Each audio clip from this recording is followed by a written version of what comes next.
Hey, it's Mike, and thanks for joining me for the special Grab a Stack of Rock rerun. Back in February of 2023, I recorded a couple short unboxing videos, and then I did another one in May. The show was kind of in crisis at that time. We didn't know what we wanted to be, whether it was a show about toys, whether it was a show about music, or shoes. Either way, we kind of went with some changes, tried some things out, and we did some short unboxing videos. The first from February of 2023 is with my wife Jen, where we were doing some Marvel action figure unboxings. We were sort of trying out Jen to see what it would be like when we do a live show with her. We were going to do a sports show. Like I said, we didn't know what we wanted to be, but we were going to do a sports show with Jen as co-host. And, I'm glad I didn't, because I don't know anything about sports. Then, the following week, I had on harpist Grace Shiel, and we unboxed her amazing cassette release, Landings, which is a concept instrumental cassette about the moon landing. So you can check out that unboxing video in the second position. Lastly, in May of 2023, we ditched the albatross from around the show's neck, and we moved on to do some music. And that one was an unboxing of Van Halen's Right Here, Right Now triple vinyl on Red Record Store Day edition releases. So take a look, enjoy the shows, and thanks for hanging on through all the changes these last couple of years. Grab a Stack of Rock, up next.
Hey everybody, thanks for joining us on this special impromptu episode of Grab a Stack of Rock.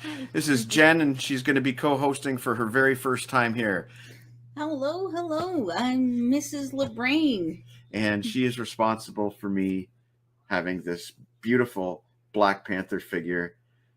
And you bought this at Walmart, I think? I think so. You bought this at Walmart. Hopefully everybody can see and hear us just fine. Can you drop a comment if you can see and hear us just fine? Anyway, we're going to do a quick unboxing of the Black Panther. The Black Panther, eh? And I remember at this point of the show, we discussed that we were going to talk about a question, and now I've completely gone off plot, and I can't remember. I have a question. Yes. Who's the hot guy? The hot guy. Okay, I know who you're referring to. You're referring to Killmonger, as played by Michael B. Jordan. And our good friend down in California, Married in Heels, has a bit of a crush, I guess would be the right word, on Michael B. Jordan, Eric Killmonger. Well, that's a very popular name in the world of sports, and I can see why he puts the B in, because nothing beats Michael Jordan and his 2-3 beats. I don't know what that means, but good for us. Anyway, let's open up Black Panther here. Now, Jennifer, do you know what Black Panther's real name is?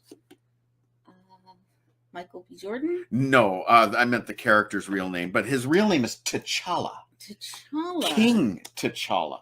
Oh, wow. He is the king of his people, the Wakandans, and they live in Central Africa. They're kind of a secretive, hidden nation, but unknown to the rest of the outside world. They have advanced technology beyond what we have. Oh, wow. That's impressive. Now, do you know what T'Challa's superpowers are? Isn't she the teenager? No, but good guess. You're thinking of Shuri, who is the new Black Panther. Unfortunately, due to the passing of Mr. Chadwick Boseman here of cancer a few years ago, and that's I'm not sure if I like the likeness here or not. We'll take a closer look at the head. Okay. I don't particularly think that this alternate head looks a lot like Chadwick Boseman. I didn't know he passed away. Yeah, he passed away, I think, in 2020 or 2021. It's actually not a bad likeness. Very sad, and that's why today the character of Shuri, who is his sister, is the new Black Panther. Oh, that's an interesting way of going about it. Yes, I think so. Passing the mantle, and it's also in the comic books that's she becomes the Black Panther as well, so there is precedent. We didn't take a really good look at the packaging, but by the logo there, you can see that this T'Challa is to represent the one that appeared in the film Black Panther. Now, of course, Black Panther himself as a character appeared in Captain America Civil War, where he made his debut in the MCU. Then he went into his solo film Black Panther, which was followed by the Avengers, Infinity War, and Endgame. Wow. And after that, unfortunately, Chadwick passed away. But we now have the new film Wakanda Forever. Well, I can gladly say I have never seen any of those films. Well, you know, I'd like to get you to see one of them, but I don't know which. And Because, I'd like to see you with me watching the Leafs win the Stanley Cup. well, I think we would both like to see that. But I'll be watching the Leafs with you tonight. Yes, It's a nice looking figure, though. I mean, look at the face sculpt of the mask. That's a really nice head sculpt. Nice detailing on the chest. You know, you've got your standard 6-inch figure articulation and whatnot. You know. Bonnie, I don't need to watch Black Panther. Ooh. Hi, Mom. I think she would like the new Black Panther, the one that just came out, Wakanda Forever. I think she would like that a lot because it's very, very, about female power as well. Nice, good punching motion. You know, this is a nice figure. I really like this. I really wanted a T'Challa figure because he's such an iconic character. And we're going to try on the alternate Chadwick face at this point. That just popped up very easily. And we just install the new head. Not quite as easily. It should pop. I'm not hearing a popping sound. No, neither. We're going to leave it as it is. It's probably on there secure enough. But there actually is not a bad likeness. What do you think, Mom? Do you think that's a good likeness? I don't think it's bad. And he also comes with 2 alternate clawed hands. I'm not going to bother putting those on right now. You can see how they work. It's for when he's doing this. It's when he's doing that. I don't know. What do you think? Do you think it looks pretty cool? If you were in a store and you were looking for Marvel action figures, would that be one that would jump out at you? Well, I know action figures when it comes to all these Black Panther toys. Anytime I'd go into Walmart to buy something silly or get some soda pop, I'd always walk by the toy section and I'd see a bunch of Black Panthers that I'd never heard of and Avengers that I knew nothing about. So I would grab my phone, I'd text you a bunch of names of a bunch of characters. Some sales rep would come up to me and say, "Hey, how can I help you?" And I'd be like, "Oh, what do I say? I don't want him to know my husband plays with toys." Do I play with the toys or do I just leave them on that shelf over there? I don't know. A little bit of column A, a little bit of column B. I think so, yeah. Now, I don't know if you want to step into this controversy, but my sister, Dr. Catherine, of course, and she likes to leave her action figures sealed, and she really hates it when there are extra hands and extra heads included again in the packaging because she thinks it looks really dumb when she has a sealed figure and like just a disembodied head. Well, it doesn't look as friendly as some of the Star Wars ones that are just like one big toy with no options. It's just there. But I can see from a a collector's kind of standpoint, someone that plays with the toys, it's fun to have little tools and accessories. So it's a little bit of column A, a little bit of column B. It gives you more options for display and play. Now, regarding the packaging, I'm sure you've noticed in your recent Walmart visits that these packages are being phased out in favor of the all cardboard. Yeah, well, it's because of the plastic and single-use plastic. It ends up in our oceans. That's right. There's an unfortunate side effect that has been impacting toy collectors and just casual toy fans, which is thieves have been opening these boxes, which are now fully cardboard with a picture of the figure on the front of the box. Thieves have been stealing them and like taking the good figures out and replacing them with junk. Yikes. And that's not good either. But I don't know what the solution is, because obviously the less plastic, the better. Well, maybe, just checking at points of entry and just seeing if it's still sealed. Yeah. Of course, you can always ask a cashier or what have you to open the figure for you, I'm sure. It's just a matter of some tape on the side, and I'm sure they can tape it up again. That's what we used to do at the record store anyway, if somebody wanted to see like the condition of a CD or the packaging of a CD. Anyway, there's Chadwick, the Black Panther, King T'Challa himself, as depicted in the film Black Panther. Now, my mother says that you should see the film Black Panther. What would you say the chances of you seeing Black Panther are? Well, what do you think the chances of the Leafs making it out of the first round are? Ooh, that is such a good question. But you know what? You know what that question reminds me of? What's that? We should mention that tentatively we have scheduled with our good friend down in California, Married in Heels, aka California Girl, a sports-oriented show. We've penciled it in for March 3rd, and you're going to be there.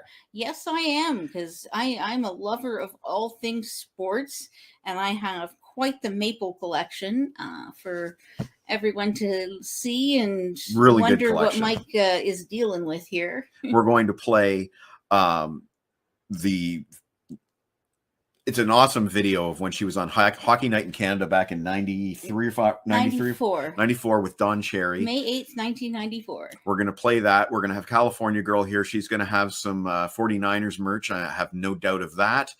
And I'm looking forward to doing that show with her. So that's an excellent segue into that. Yeah.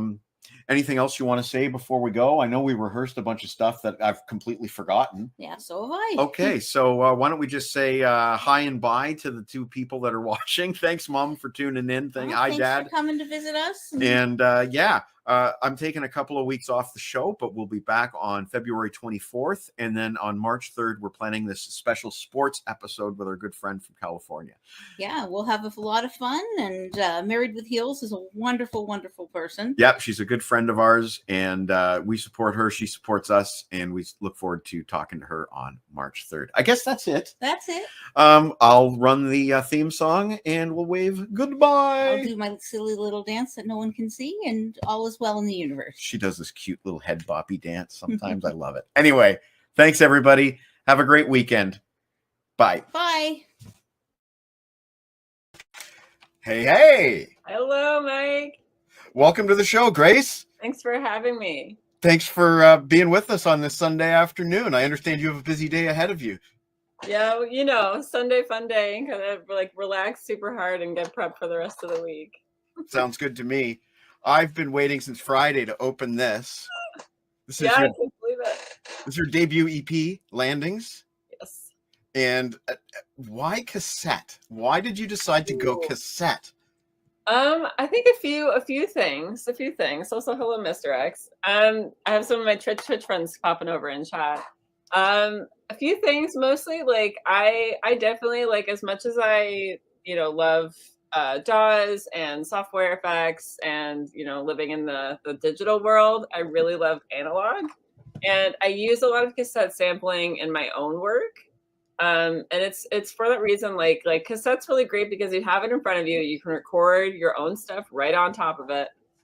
You can edit it, you can splice it, you can make little mixes, you can send it to people. If you're playing it on like a portable player, you can shake it and you adjust the tape speed for a different listening experience. But I think when I was debating between like CD, tape, and vinyl, budget-wise, cassette was the most friendly. Really? And I think Oh yeah. Like a cassette run, I want to say, like if you do a vinyl run, you have to do at minimum 200, Okay. copies, and that already starts it at like $3,000. So for an independent musician like myself, it's just not feasible without any sort of grant or something like that to kind of help adjust those costs. So, and like CD, I love it, but I'm like, I really wanted something that was an art object in a sense. Yeah. Like played on that nostalgia bit because we are talking about the space age. So when I was doing the Kickstarter to fund the release of Landings, I was like, I could go CD, but I want to go cassette first and see where it goes from there. Well, let's see what this art object looks like, because I've been really excited. And another thing is, you mentioned, sending cassettes to people. Guys my age remember this sound of sending tapes to people in the mail, and you get the tape and that's how it sounds. So here we go. Now, this is what I was talking about earlier. Oh, there's even a hand-drawn note. Look at that. Oh yeah, I did that. Look at that. Hand-drawn art. Thank you for your generous enthusiastic support of Landings, without which the CP would never see the light of day. Hope you enjoy this spacey cassette. Okay, so this is why I was thinking about buying a second copy, because this is hand-wrapped in silver foil. It is. And I'm going to try to open this as carefully. You know what? There's no hope. There's no hope. I'm not going to be able to get this open. I mean, that kind of is the hope. Just well, because for me, when I was debating packaging it, I was like, I could make it so that the sticker's on the side that has no line on it. But I'm like, the line just makes it easier to stick your finger in there and rip it. We're just going to have to rip it. And this is why. And I encourage everybody to check her out at Bandcamp there. If you want a copy of this yourself, we were discussing earlier, there are copies left. So I'm buying a second copy because I'm going to tear open look at that. Like, this is just cool. Like, this is the kind of thing that you don't get buying a mainstream release. And there's the cassette. And it has more inside that I didn't expect. The sticker. It has a spaceman sticker. There we go. Because this is about the moon landing. This is about Apollo 11. Yes. And look at this. Look at that. It's silver. Look at that. And with the title printed on there, we discussed earlier, we might need gloves to handle this. So it's funny. Yeah, it's funny when I got the test tape. That's the first thing I noticed, because it didn't have any art on it. But I was like, you put a thumbprint on it, and it immediately is there. So it kind of. We're prepared here with my. Oh my god. We're prepared. So look at this, folks. Look at that. Wow. Isn't that cool? Now, tell me about the chrome plating thing here, because I've never seen a cassette that looks like this before in my life. Well, you know how it is. Like, I use duplication.ca, which is an analog tape company out of Toronto, actually. They're like, I was able to drive and pick up my cassettes. That's how close they were to me. But when I was looking at their order form, when I was kind of writing up the Kickstarter and trying to figure out like what the budget was for this, I was looking at all the options. There's like glitter, this and that. Okay, the little moon. This is terrific. Glitter, all these other options, and it was just like one of them was like platinum chrome. I clicked it and I was just like, this is the most expensive option, but I love it. Like it definitely like for me, like the cassettes themselves cost, I think, $14.96 to produce. I sell them at $15 because I'm just selling them at cost because I want people to have them. But I saw that and I was like, I could go for the cheap option. And, but I really, like I said, I wanted it to be like an object of art, something that people can really enjoy and like get that excitement, like that same excitement that I have about space and space exploration and things like that. So I saw that metallic shine and I was like, I'm sold. I'm sold. Really that had a lot to do with me going with this as well. Look at that. Yeah. So I understand there are bonus tracks on this that are not available with the standard download that I received earlier. Yes. So the entire B side is mixed and mastered. Well, the side A and side B is mixed and mastered by Jojo Worthington, who is a KW, originally from KW musician, indie singer-songwriter. And for the B side, because I really didn't want people to have to flip the tape halfway through Landings, because it really was like from start to finish, it's a gapless EP. I put gaps in it for streaming, for digital enjoyment, but the whole EP really is meant to just be a straight shot.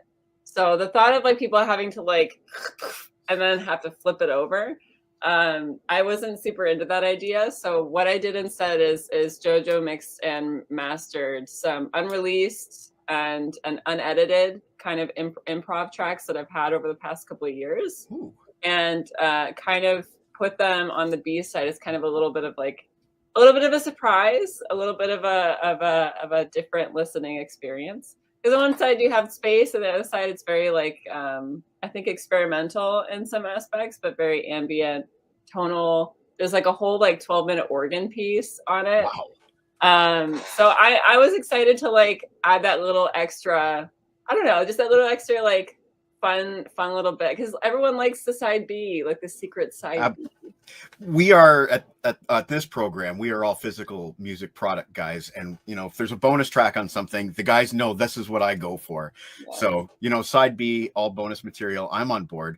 But side A, the spacey side, like look at your background and everything. I know. I had to come prepped. Like this is really wicked. I was just listening to the Gap version earlier, but like it really does paint a picture, and it really does feel like a journey. Okay. And if you were putting this on for a layman and they had no idea that this was harp, I don't think that's the first thing that they would shout out when they play it. Totally. I like when I was pitching for playlisting and for radio, a lot of the feedback I would get is like, oh, I love the cello, or oh, I love the synth, or like, oh, I love this or that. And I had to tell people like, no, this is all solo harp and electronics. Like I'm bowing my harp, I'm putting electronic effects on it, I'm looping it. All of what you're hearing is just me and the harp in a room together having a ball, essentially. That is awesome. That's a great way to put it too. And it is a ball. I enjoyed listening to this. I noticed though, when I was just doing my research here, and I noticed the gapless version appears to be longer than the gapped version, which I didn't expect.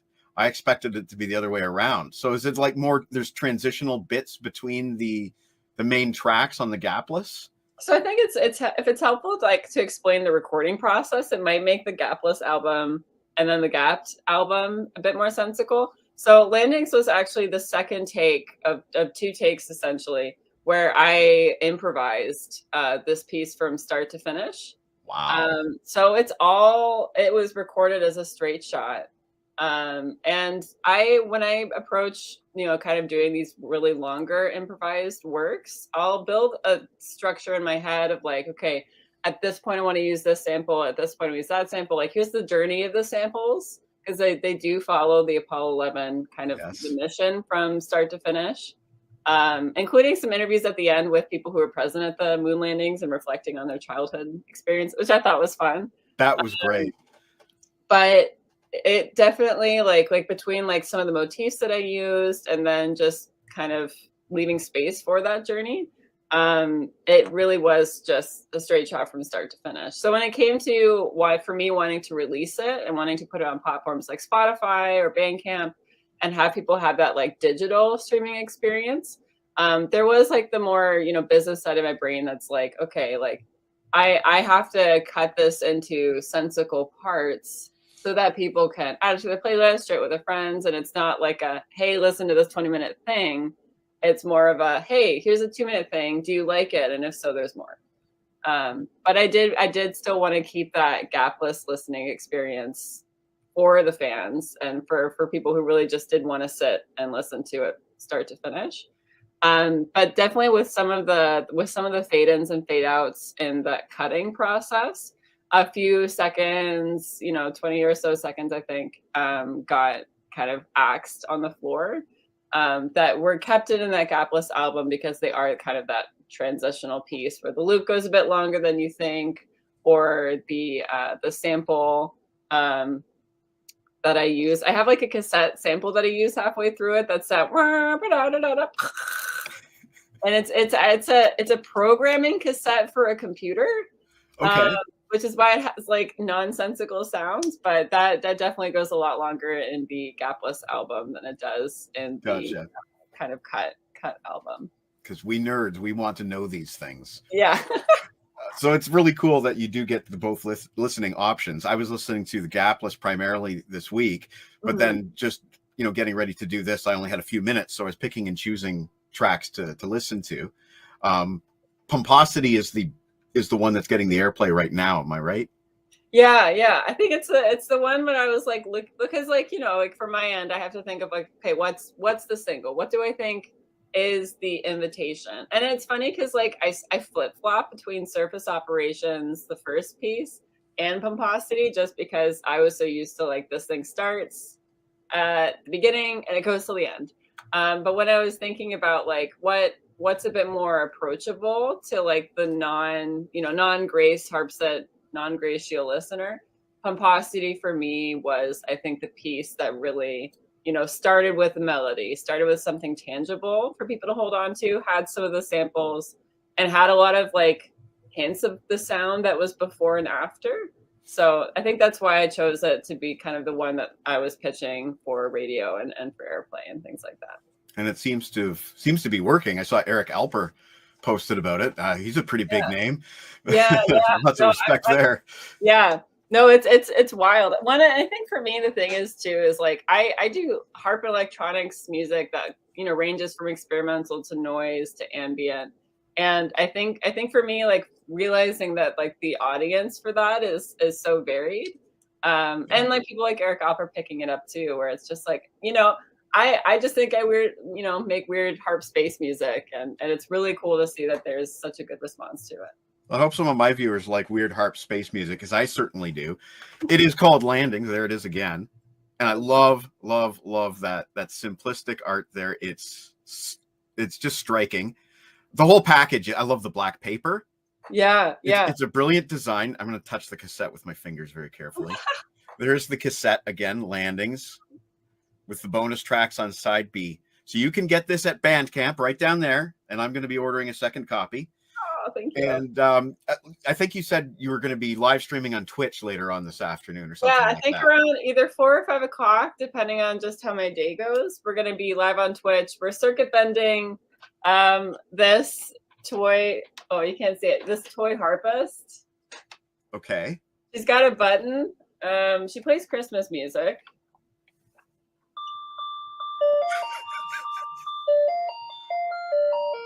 She kind of disappears a little bit.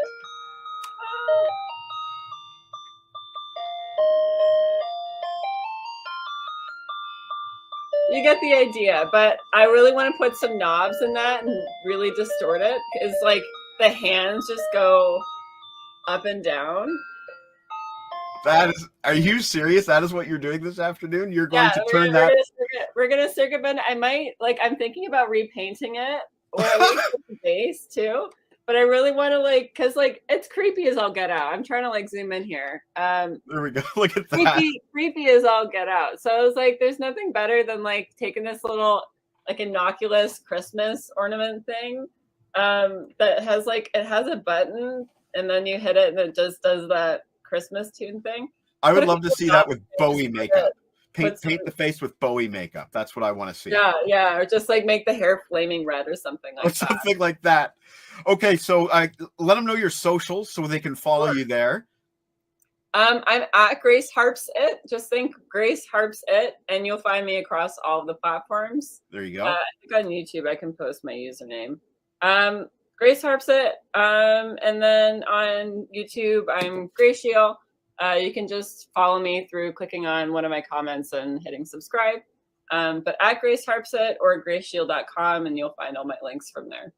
And then I would suggest you go down there and you buy 2 cassettes so that you don't have to do what I just did here, and you can have a nice sealed one, just as the artist intended. As the artist intended. Well, thank you so much for joining us. I can't wait to hear the bonus tracks. Oh, there's the, there we go. Oh, wow. Oh, cool. There we go, right there. So thank you so much for joining us. I will be, I've already reviewed the primary album. I'm going to be reviewing the bonus tracks at some point. Oh, no way. Oh, I look forward to hearing your thoughts. Excellent. Will you have a good day with that bizarre Christmas harpist that you're going to hack into? So check her out today on Twitch. And thanks for joining us this afternoon. Yeah, thanks so much for having me, Mike. Have a good one. Cheers. Take care. Bye-bye.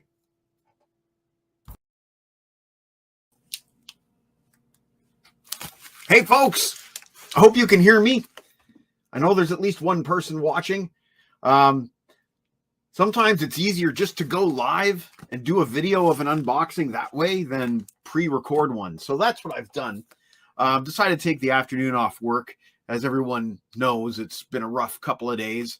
So, I thought to myself, this just came in the mail. And, there's no point in opening something if you don't do it on camera. So let's open this up.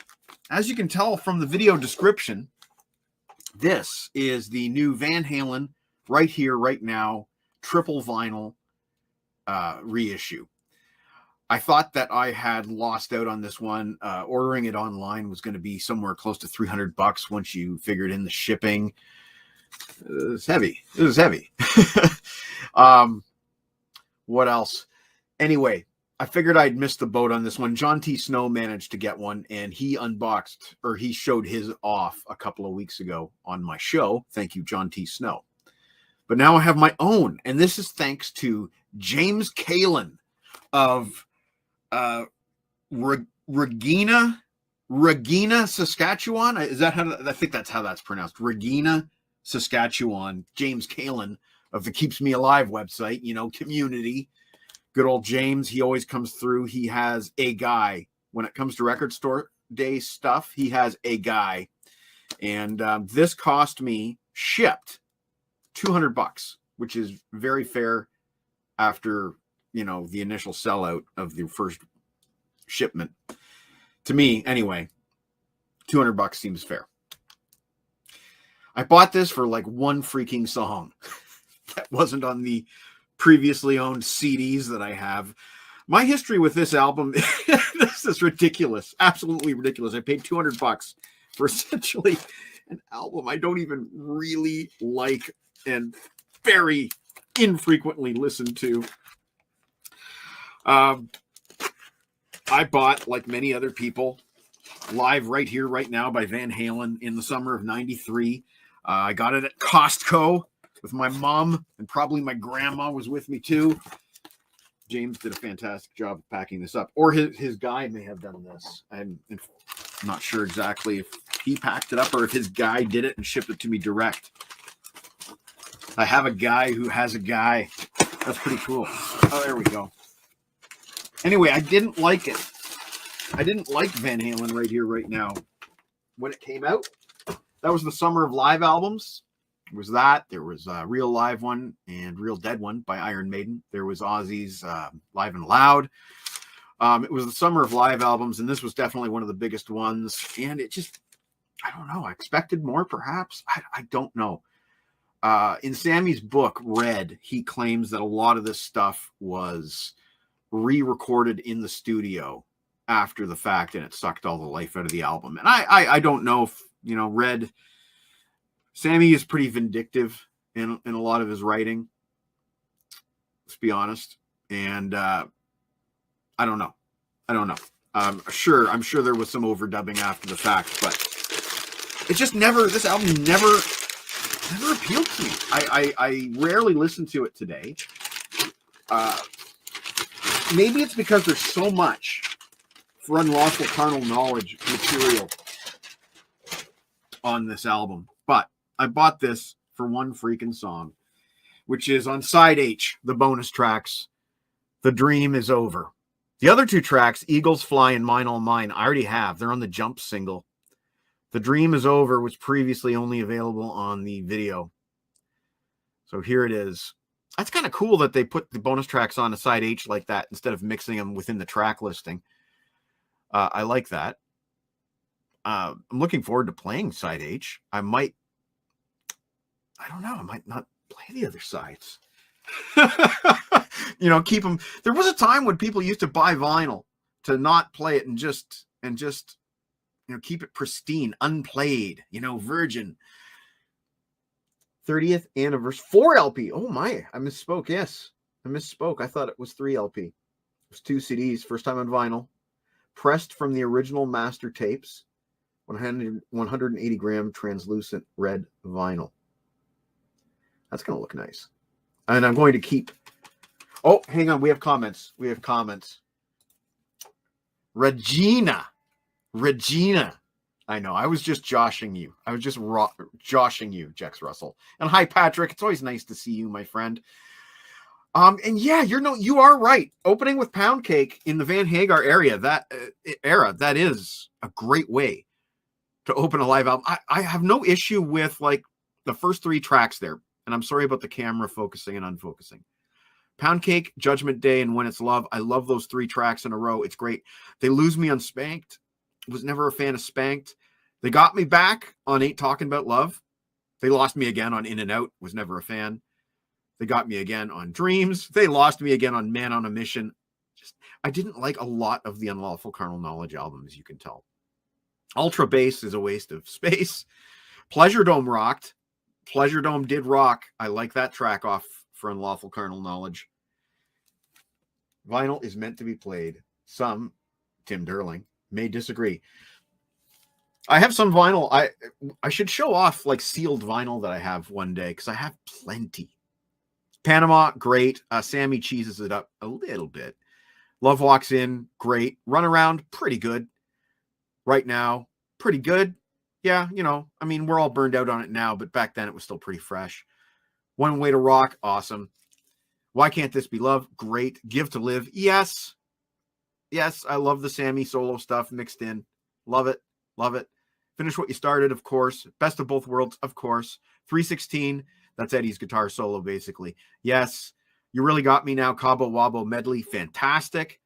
Won't Get Fooled Again. It always struck me as a bit like you could have picked something else that would have rocked me a bit better than I don't know. It was cool to hear Eddie do his thing on this Who track, but I don't know. And it was the lead video. Jump, yes, great. Of course. I'm not going to jump into the Sammy Dave thing. And top. One moment. Telephone is ringing. One moment.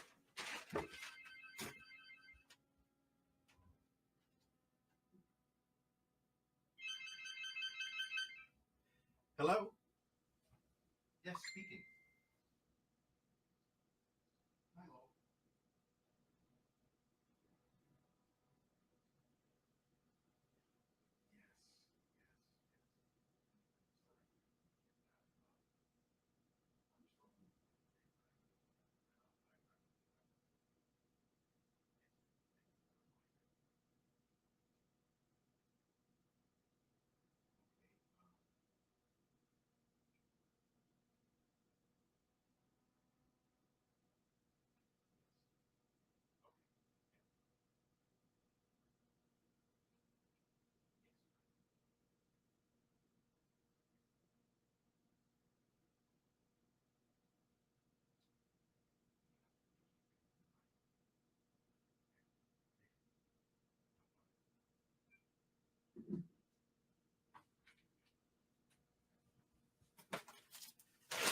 Well, that was awkward. That was the doctor's office. Okay, where did I leave off? Top of the World, great way to close the album, and especially because Jump and Top of the World go together. They seamlessly, the Jump riff at the end is the Top of the World main riff. And of course, the bonus tracks, Dream Is Over was previously only on the video version. Eagles Fly and Mine All Mine were on the Jump single and the Japanese CD. Now, I do want to preserve this wrapper as much as I can. I was going to say this, dude. I was totally going to say this, except I'm glad I didn't because it was my doctor's office. But I was totally going to say that. You're live on Grab a Stack of Rock is what I was. It does have some holes. I mean, we could go do a whole entire show about a Dream Van Hagar set list circa 91, 92. This particular edition has 3 Sammy solo tracks in Eagles Fly, Give to Live, and One Way to Rock. That might be a bit much. And, we always know Sammy. Hey, Dave, how you doing? Dave, I'm only going to be on for a few minutes here. I'm just going to open this up and then I got to go. Like, literally got to go. Anyway, let's open this sucker up. And I'll definitely be playing side H if anything. So let's try to preserve this sticker as much as we can. Let's try to preserve this sticker as much as we can. This is my childhood Swiss Army knife. I've had this for at least 35 years. This is going to be tricky. We're going to try to open it from the top, I think. I think that's what we're going to do. We're going to try to open it from the top. Oh, let's just check the spine too. See what kind of condition that's in. Little bendy up at the top. There's the spine for the Tim Derlings out there that need to see. That's actually going to be a good thumbnail for this video, don't you think? There's the thumbnail right there at 14 minutes. That's the thumbnail. Okay, so let's open the sucker up. We'll show her off real quick, and then I do have to go. Sorry. Okay, so that wrapper might be hard to reapply, but it is at least preserved. There it is. Michael Anthony was once quoted. He was asked what the meaning of the front cover was, and he says, well, I guess that's what happens when you believe. That was in Meat Magazine that he said that. And we have, I believe Snowman said it was like a quadruple gatefold. So here's the first. And these photos here, sorry, these ones here, I recall those being in the CD version that I have. I have a Digipack version now on CD. I used to have the regular jewel case, but I found some weird Digipack reissue or original issue, perhaps. That's great. That's great. That's a great centerpiece right there. That's great. I love it. And here's the other one. What I like about this is it gives you that experience that you had as a kid listening to live albums. And you just stare at the pictures. Okay, so we'll only show one of the 3 records because they're all red. Of course, that's Sammy's favorite color, isn't it? So this is record A, starting off with Pound Cake. It's a nice black record sleeve there. And there it is. That is nice, eh? And you can kind of see me through it. It's better this way, isn't it? Maybe that would be a better thumbnail, wouldn't it? Anyway. That is a nice record. That is a nice looking record. Look at that. You can see my hand through it. Yeah. That's nice.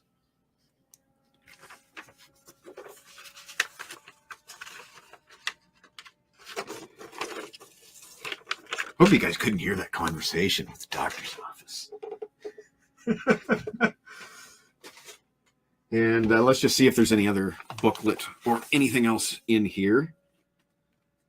This is very nice. I mean, is it worth $200 for like one song that I didn't have before? You know, I can't even figure out where that goes now. I don't think there's any booklets. Doesn't appear to be anything else. So that is the beautiful new Record Store Day exclusive that I didn't have to pay too much late tax on. Right here, right now, Van Halen Live. And yeah, Chris Thus, decent. And that gatefold is beautiful, Jex. I definitely want to preserve this as well as I can. And right to you too, brother. And thanks for watching, guys, on this oddly, strangely afternoonish edition, bonus edition of Grab a Stack of Rock. Let's take this message, shall we?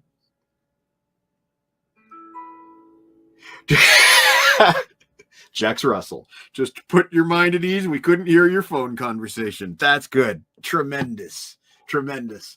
Yeah. Thanks for watching, fellas. I need to go eat some sushi. That's right. Sushi on my afternoon off. Thanks for watching, and we will catch you this Friday when we have on this guy. Grab a Stack of Rock is proud to present Spencer Rice.